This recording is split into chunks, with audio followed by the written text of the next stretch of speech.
What the bloody hell are you mob doing out here? Scared the shit out of me.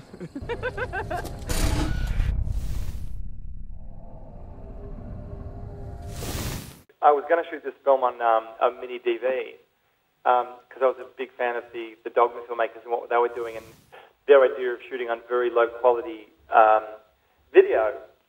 And I mean, their purpose was to keep films affordable and focus on story and character. And what that sort of look also does is gives a feeling to the audience that this is actually real.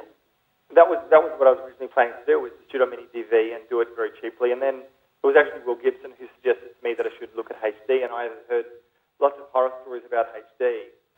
You know, he just said, "Look, come and I'll show you the camera that I think we should shoot this film on." And I was very cynical about the whole HD thing, and then I saw the camera that he wanted to use, and it's just like a normal digital Betacam camera with, you know, one cable. And I thought, well, yeah, that looks pretty lightweight and flexible, with the added bonus of having the extra resolution, which means that when you did transfer up to film, if you wanted to degrade the image, you could.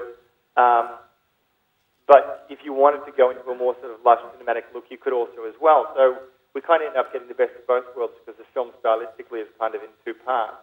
I mean, at the end of the day, it's just about how do you have the most creative freedom, and HD on this film in particular allowed us to kind of do an enormous amount of not only kind of patch-ups on things we didn't have time to shoot properly on the day. We did an enormous amount of sky replacements and removals of things we didn't like, and you know, you just get another pass at kind of correcting the film and take it into creatively where you want to go with it, as opposed to just saying, well, that's what's in the frame and that's it.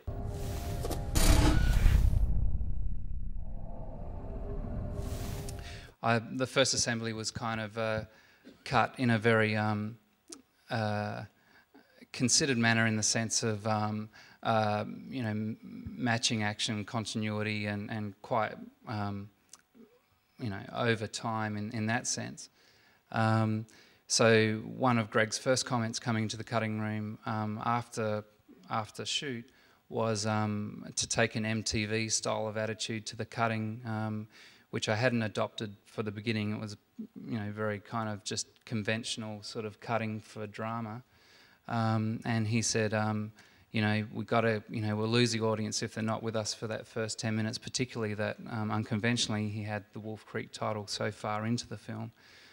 So that first 10 minutes is really got to, you know, hook people into their interest, and because it isn't what they were coming to pay to see, nor anticipating, and therefore questioning whether they rocked up in the wrong theatre, it had to punch. And so it called for a style of jump cutting, and a lot of the film has implied compression of time that particularly was, you know, like a real balance in terms of how do we play that, particularly when the kids are first carted off by Mick.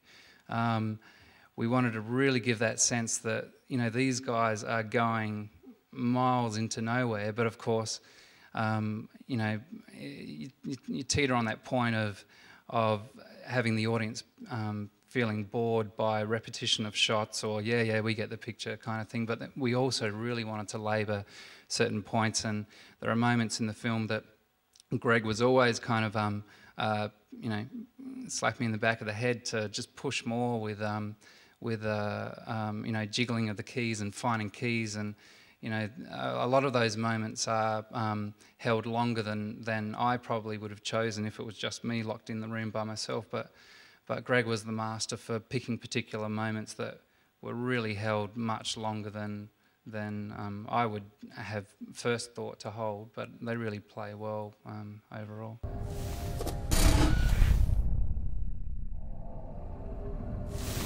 This movie was such a unique. It's a very unique group of people that are very at a particular point in their lives, and you wouldn't. I mean, literally, I got offered a blank check to make a sequel about 4 months ago, and I said no, because you know, you wouldn't want to cheapen the experience of the first thing by bringing something out. And obviously, the people who offered me the check were just thinking about dollars and cents, and we didn't make this film with that in mind. In fact, we didn't even know whether anyone would want to see it. So, you know, we didn't make it for money, and we're not going to make a sequel for money. And if we ever do it, it'll be for the right reasons. So you won't be seeing it. You won't be seeing it in the next couple of years. But at the same time, though, I think it's rare to create such an iconic character and to be ashamed to only give him one run. So we'll see what happens.